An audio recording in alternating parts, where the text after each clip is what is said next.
Let's get right into it. Game of Thrones Season 3. Let's talk. Next, the Red Wedding. Jumping right to the end of it, it was actually really powerful that Arya Stark made it there just a little bit too late.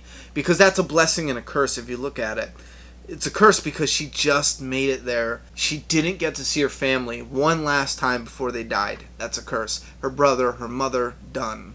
The blessing, she just made it there right after the bloodshed, and she wasn't killed herself. So the Arya Stark blessing and curse at the Red Wedding. I wanted to pop that in there because I already talked about Arya. If you haven't watched that other video, it's in my video list, as well as a shit ton of other Game of Thrones Season 3. But now, backing it up some, let's get into some of the Red Wedding notes. First off, nothing can be said that hasn't been said already. The Red Wedding was filmed incredibly well. That episode was just fantastic.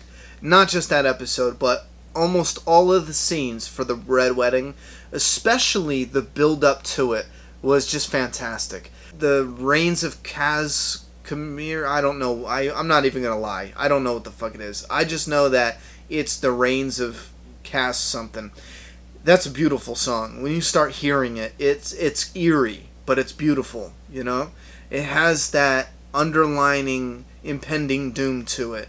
And when you're hearing that and you're seeing the mother, Lady Stark, what's her name? Catelyn Stark, looking around, and I believe that's a Lannister song, if I'm not mistaken, but she's looking around like, wait a minute, why are they dimming the lights? Why are they shutting the doors?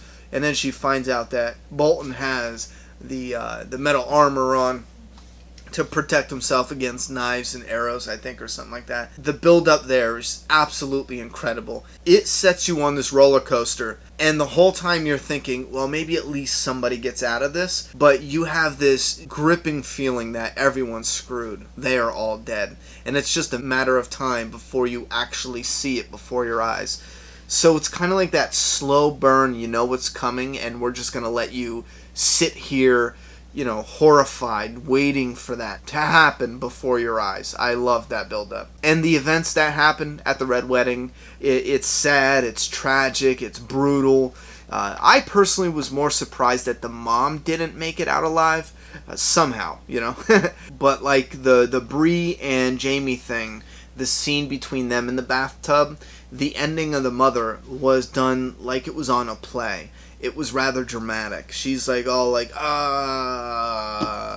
and it's like, okay, wait a beat, and then it happens, and she gets her throat slit. Even though that was a little theatrical, it worked very well for the material. I really, really loved that scene, especially the ending. It was absolutely heartbreaking. And again, Arya almost making it added a little bit more weight to that tragedy. Now, seeing it live on TV would have most likely been more of a shock. But, you know, between noticing the wildly obvious broken promise in the story to marry Walder Frey, is that the name? Walder Frey's ugly little mutt of a daughter or daughters. And then we got this new girl, as soon as frickin' possible, they go off and get married. And then you have the characters talking repeatedly that he is not a man you mess with. And then finally fans are telling me, just wait until episode 9. And as you're watching season 3, they're talking about eventually having to meet up with Walder Frey because of the Karstark shit, and he has to execute that Karstark's guy. I was emotionally ready for this. You know, it didn't hit me in the gut and just knock me over. Some people asked me if I would do a video of my reaction, and I really didn't have that much of a reaction. I saw the story, understood the story, I seen how tragic and sad it was, like I got it. It was still gripping to actually see it, but like I said, there was just so much building up. Even in the story, again, there was so much going on.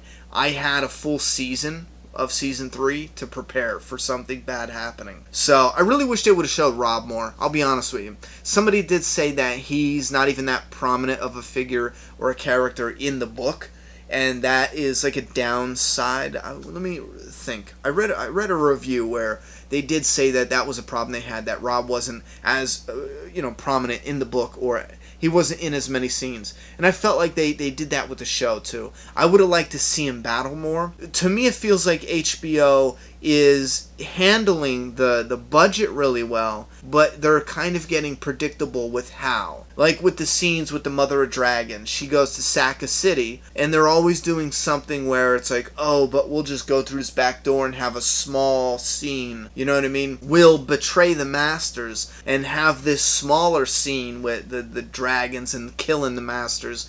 And they avoid these big extravagant wars, you know. They do that with Robb Stark, like where everything's raining and two soldiers, Lannister soldiers, are talking to each other, and then we just see the direwolf jump out and Robb's waiting in the rain. That's an awesome image, but it would have been nice to see a little more fighting mixed in there. So they're handling the budget well, but it's getting a little predictable where it's like, you know what, we gotta see some fights here. We gotta see some battles. We want some epic shit, man. Next, my overall opinion on Game of Thrones, the TV show. You know what? I love it. I really, really love it. I am not...